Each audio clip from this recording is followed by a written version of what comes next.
अस्सलाम वालेकुम dear students.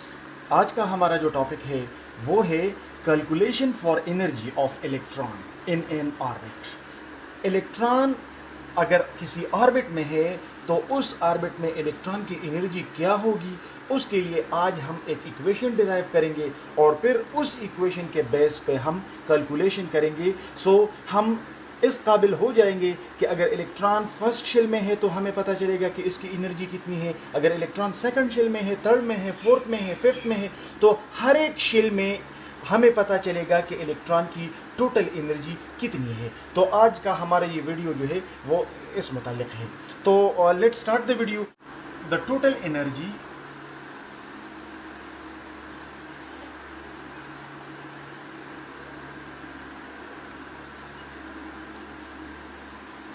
of an electron is sum of its kinetic energy and potential energy. That is, electron की total energy जो है वो किस चीज के बराबर है, इसकी kinetic energy plus potential energy के बराबर है। इसको हम इक्वेशन नंबर 8 कहते हैं। अब देखिए, अगर electron let suppose first shell में है तो हमें पता है कि इलेक्ट्रॉन किसी भी शेल में हो तो वो रिवॉल्व करता है, और जब कोई चीज रिवॉल्व करता है, जब कोई चीज मोशन में होता है तो उसके साथ काइनेटिक एनर्जी होती है। मोशन के साथ एसोसिएटेड एनर्जी काइनेटिक होती है। चूंकि इलेक्ट्रॉन मूवमेंट कर रहा है, इसका मतलब है कि इलेक्ट्रॉन के पास काइनेटिक एनर्जी है। और इलेक्ट्रॉन न्यूक्लियस से कुछ फासले पे होता है किसी भी शेल में, और हमें पता है कि न्यूक्लियस के ऊपर पॉजिटिव चार्ज है, इलेक्ट्रॉन के ऊपर नेगेटिव चार्ज है। So electron has gone against the field of attraction and has performed some work in the form of potential energy. So electron के अंदर काइनेटिक एनर्जी भी मौजूद है और पोटेंशियल एनर्जी भी मौजूद है, और इस काइनेटिक एनर्जी और पोटेंशियल एनर्जी के सम को हम इलेक्ट्रॉन की टोटल एनर्जी कहते हैं। अब वी नो दैट, हमें पता है कि किसी भी चीज की काइनेटिक एनर्जी जो है वो किस चीज के बराबर होती है, वो बराबर होती है हाफ mv²। हमें पता है कि काइनेटिक एनर्जी बराबर होती है हर चीज की half mv², and potential energy of electron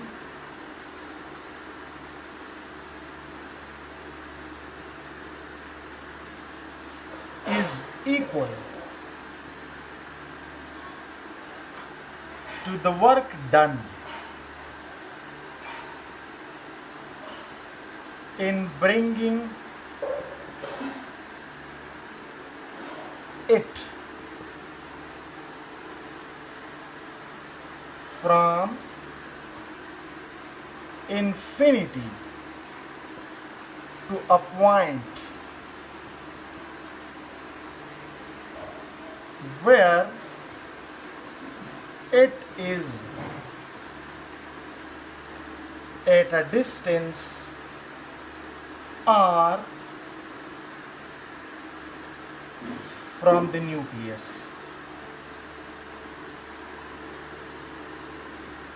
potential energy किस चीज के बराबर है? पोटेंशियल एनर्जी उस वर्क के बराबर है जो इलेक्ट्रॉन पे होता है, उस वर्क के बराबर है जब इलेक्ट्रॉन के ऊपर फोर्स लगता है, और ये डिस्टेंस r पे होता है। यहाँ पे हम इसको थोड़ा एक्सप्लेन कर लेते हैं। तो यहाँ पे वर्क का मतलब है, let's say this is nucleus and this is electron in the first shell. So electron nucleus और फर्स्ट शेल के बीच डिस्टेंस r पे है। इसका मतलब है कि न्यूक्लियस इस इलेक्ट्रॉन को अपनी तरफ अट्रैक्ट कर रहा है और ये इलेक्ट्रॉन डिस्टेंस r पे चला गया है। इसका मतलब है कि ये इलेक्ट्रॉन r डिस्टेंस और F फोर्स की वजह से इतना वर्क कर चुका है। अगर इलेक्ट्रॉन सेकंड शेल में जाता है तो ये मजीद वर्क करेगा। अगर इलेक्ट्रॉन यहां से यहां जाता है तो ये against the force of attraction जाएगा और ये इतना डिस्टेंस जो है वो मजीद जो है कवर करेगा। तो इसका मतलब है कि जब कहीं पे फोर्स लग जाता है और वहाँ पे डिस्टेंस तय होता है तो हम कहते हैं कि वर्क पैदा होता है। अब ये देखें, अगर इलेक्ट्रॉन न्यूक्लियस के अगेंस्ट वर्क करता है तो ये वर्क जो है तब पॉसिबल होगा जब हम इसको एनर्जी दे, एंडोथर्मिक होगा। और अगर इलेक्ट्रॉन न्यूक्लियर के अलोंग वर्क करेगा तो ये वर्क जो है वो क्या होगा, ये वर्क जो है वो नेगेटिव होगा, ये एनर्जी रिलीज होगी। लिहाजा चूंकि इलेक्ट्रॉन स्टेबल शेल में है, एक्साइटेड फॉर्म में नहीं है, स्टेबल शेल में है, इसका मतलब है कि इलेक्ट्रॉन ने नेगेटिव वर्क किया है। तो इसको हम यहाँ पे माइनस साइन पे रिप्रेजेंट कर लेते हैं। दूसरे अल्फाज में हम ये कह सकते हैं कि as the potential energy decreases as we move towards the nucleus, it means that the work done is therefore negative. So यहाँ पे पोटेंशियल एनर्जी किस चीज के बराबर है, फोर्स इनटू डिस्टेंस। अब यहाँ पे कौन सा फोर्स है, यहाँ पे जो फोर्स एक्ट करता है उसको हम इलेक्ट्रोस्टैटिक फोर्स ऑफ अट्रैक्शन कहते हैं या कूलम्बिक फोर्स, जो हम पिछले लेक्चर्स में पढ़ चुके हैं। और कूलम्बिक फोर्स किस चीज के बराबर है, Z E square divided by 4 pi epsilon naught R square. यहाँ पे माइनस है तो माइनस हम यहाँ पे लगा लेते हैं, N2। यहाँ पे इलेक्ट्रॉन कितने डिस्टेंस पे है, डिस्टेंस R पे है। सो R के साथ कैंसिल हो जाएगा।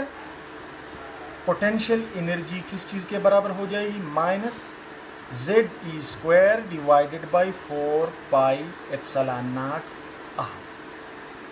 तो इलेक्ट्रॉन के साथ जितनी एनर्जी है वो किस चीज के बराबर है, minus Z E square divided by 4 pi epsilon naught R। यहाँ पे ये जो दूसरा शेल मैंने शो कर दिया, ये सिर्फ आपको समझाना था कि किस सूरत में वर्क पॉजिटिव होगा, किस सूरत में वर्क नेगेटिव होगा। अगर हम इलेक्ट्रॉन को हायर शेल में ले जाते हैं तो we will have to do work on the system, और उस सूरत में ये पॉजिटिव होगा। लेकिन under normal condition electron higher shell में स्टेबल नहीं होता है, ये लोअर शेल में स्टेबल होता है। और जब ये हायर शेल से लोअर शेल में आता है तो ये एनर्जी रिलीज करता है। तो इसका मतलब है कि work is done by the system, और जब सिस्टम वर्क करता है तो ये हमेशा किस चीज में होता है, वो नेगेटिव में होता है। लिहाजा अब हमें पता चल गया कि हमारे पास काइनेटिक एनर्जी किस चीज के बराबर है और हमारे पास पोटेंशियल एनर्जी किस चीज के बराबर है। लिहाजा अब हम इनकी वैल्यू पुट कर लेते हैं। Put the values of kinetic energy and potential energy in equation A। अब हम इस इक्वेशन A में वैल्यूज पुट कर लेंगे। सो E is equal to, kinetic energy हमारे पास किस चीज के बराबर है, half mv square, plus potential energy हमारे पास किस चीज के बराबर है, minus Z E square divided by 4 pi epsilon naught R, इस चीज के बराबर है। पॉजिटिव जब नेगेटिव के साथ मल्टीप्लाई हो जाएगा तो यहाँ पे हमारे पास एनर्जी आ जाएगी half mv square, positive into negative, negative बन जाएगा, minus Z E square divided by 4 pi epsilon naught R। ये हमारे पास इक्वेशन नंबर बी हो गया। हमारे पास एनर्जी इस चीज के बराबर आ गई।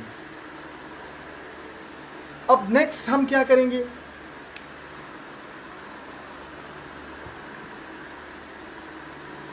as we know that,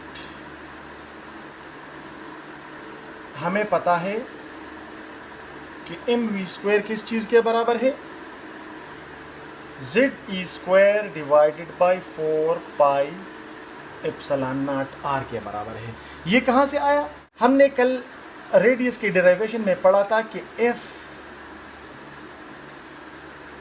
centrifugal on electron is equal to F centripetal.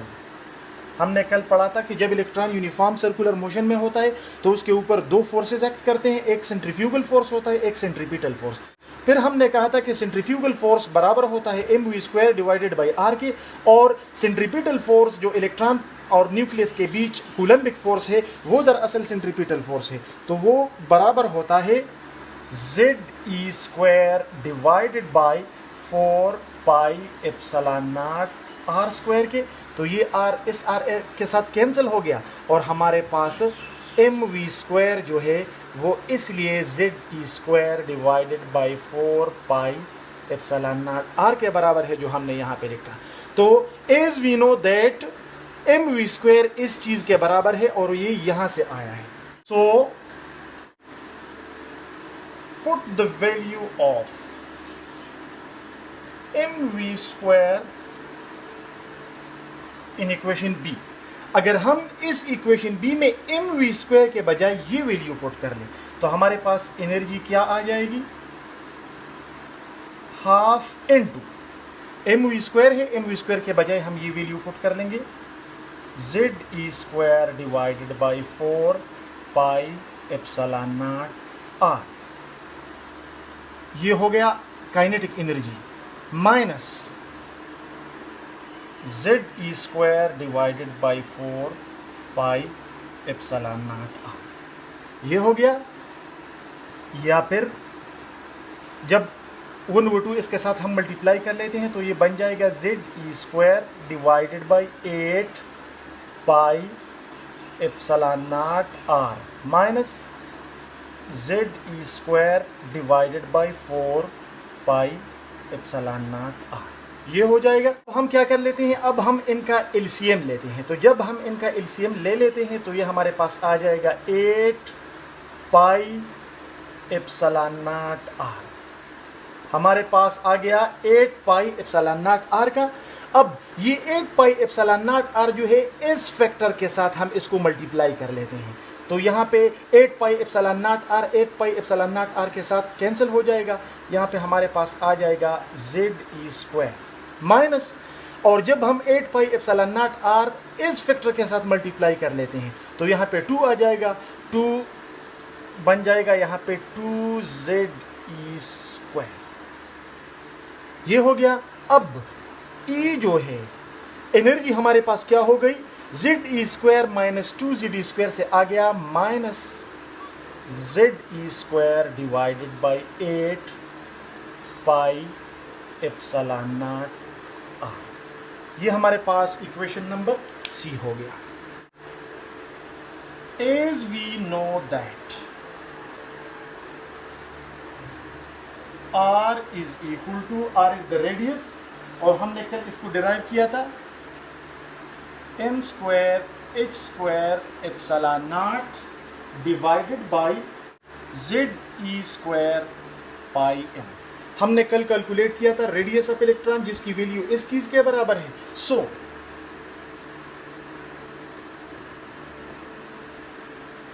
Put the value of r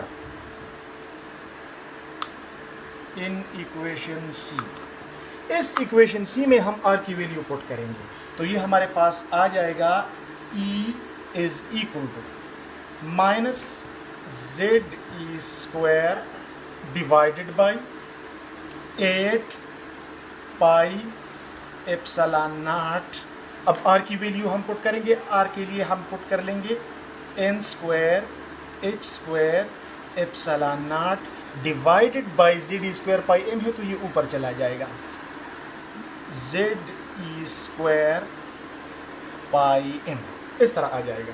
अब हम देखते हैं जो चीज़ें एक दूसरे के साथ कट सकती है हम उनको काट लेंगे। यहाँ पे पाई मौजूद है, पाई पाई के साथ कट जाएगा। दूसरा यहाँ पे ओके, तो ये हमारे पास आ जाएगा E is equal to minus Z into Z, Z² E² E4 m divided by 8 n² h² और एप्सिलॉन नॉट बन जाएगा एप्सिलॉन नॉट स्क्वायर। ये हमारे पास इक्वेशन नंबर डी आ गया, और ये जो है हमारे पास एनर्जी का इक्वेशन हो गया। अब देखिए यहाँ पे हमारे पास एनर्जी के इक्वेशन में n आ गया, which represent the number of shell.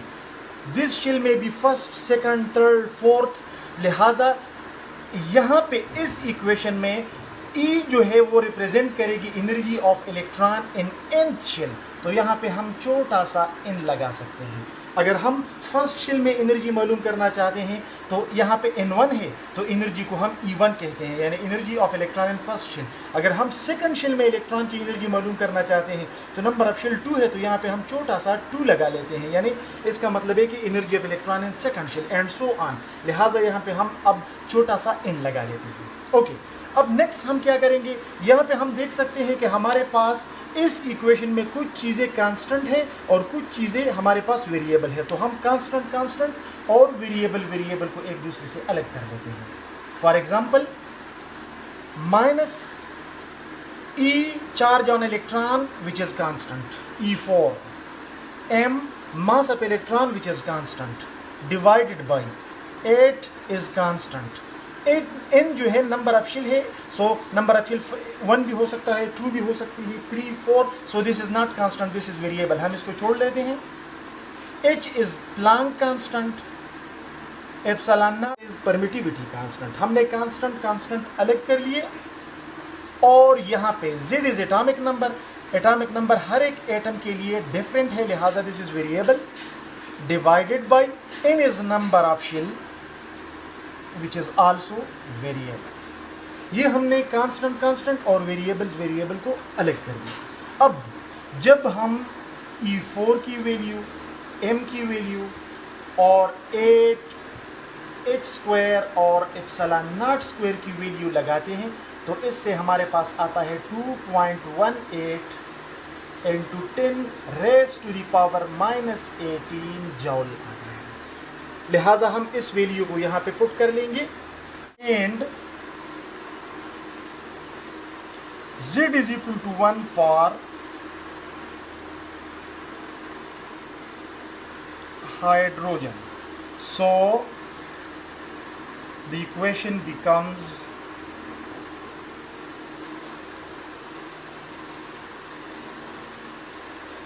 ये इक्वेशन किस तरह बन जाएगा, En बन जाएगा -2.18 into 10 raised to the power -18 into, यहाँ पे हाइड्रोजन के लिए Z 1 है तो 1 स्क्वायर से 1 आ जाएगा, लिहाजा 1/n²। ये हमारे पास इक्वेशन आ जाएगा और इसकी यूनिट क्या होगी, जॉल। 1 हमें रिप्रेजेंट करता है नंबर ऑफ शेल। तो ये हमारा फाइनल इक्वेशन हो गया, ये हमारा फाइनल इक्वेशन हो गया। और इस इक्वेशन को यूज करके हम फर्स्ट शेल में, सेकंड शेल में, थर्ड शेल में, फोर्थ, फिफ्थ, सिक्स्थ, सेवंथ किसी भी शेल में इलेक्ट्रॉन की एनर्जी मालूम करेंगे। हम यहाँ पे शेल स्क्वायर लेंगे और इसको उसके ऊपर डिवाइड करेंगे। लेकिन यहाँ पे जो है एनर्जी हमारे पास आ गई, वो एनर्जी किस यूनिट में है, वो है जॉल पर एटम यूनिट में, और ये बहुत ही स्मॉल यूनिट है। लिहाजा we need to convert this unit into a bigger unit.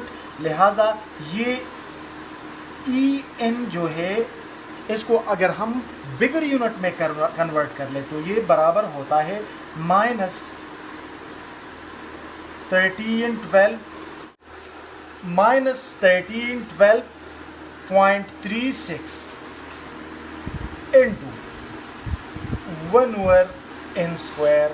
अब इसकी यूनिट होगी किलो जॉल पर मोल।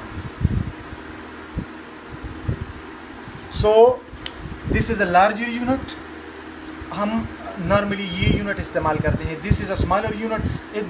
ये रिप्रेजेंट करता है energy of electron in a single atom. ये energy of electron in 1 mole of atoms represent करता है। सो हम नॉर्मली दिस वैल्यू जो है हम इसको यूज करते हैं। अब let's say energy of electron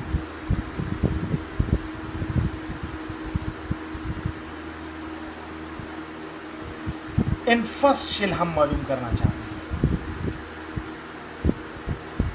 first shell के लिए हमें पता है कि n किस चीज़ के बराबर है।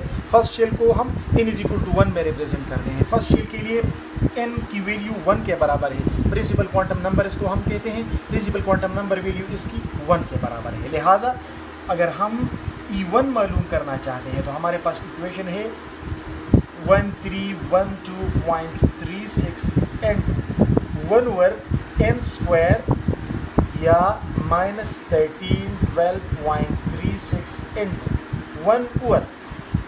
यहाँ पे n1 की वैल्यू हमारे पास क्या है, 1 है, तो ये आ जाएगा 1² is equal to -1312.36 into 1 is equal to same point आ जाएगा। लिहाजा इतनी किलो जूल पर मोल। इसका मतलब है कि energy of electron in first shell किस चीज़ के बराबर होती है, इतनी ही होती है। This is the lowest possible energy for hydrogen and therefore इस एनर्जी को हम कहते हैं ग्राउंड स्टेट एनर्जी। अब हाइड्रोजन एटम के लिए इलेक्ट्रॉन की एनर्जी फर्स्ट शेल में इसके बराबर है और ये हाइड्रोजन एटम में इलेक्ट्रॉन की लोएस्ट पॉसिबल एनर्जी है, इसलिए इस एनर्जी को हम ग्राउंड स्टेट एनर्जी कहते हैं। अगर हम हाइड्रोजन एटम के दूसरे शेल में इलेक्ट्रॉन की एनर्जी मालूम करते हैं तो वो इससे ज़्यादा होगी और इससे डिफरेंट होगी, तो उन स्टेट्स को हम फिर एक्साइटेड स्टेट कहते हैं। अब अगर हम सेकंड शेल में एनर्जी मालूम करना चाहते हैं, E2 हम मालूम करना चाहते हैं, तो हमारे पास फार्मूला है -1312.36 into सेकंड शेल के लिए हमारे पास n = 2 है, तो डायरेक्ट मैं यहाँ पे वैल्यू लगा दूंगा 1/2², या ये बराबर हो जाएगा -1312.36 into 1/4, ये बराबर हो जाएगा -328.32 किलो जूल पर मोल। ये हमारे पास E2 आ जाएगी।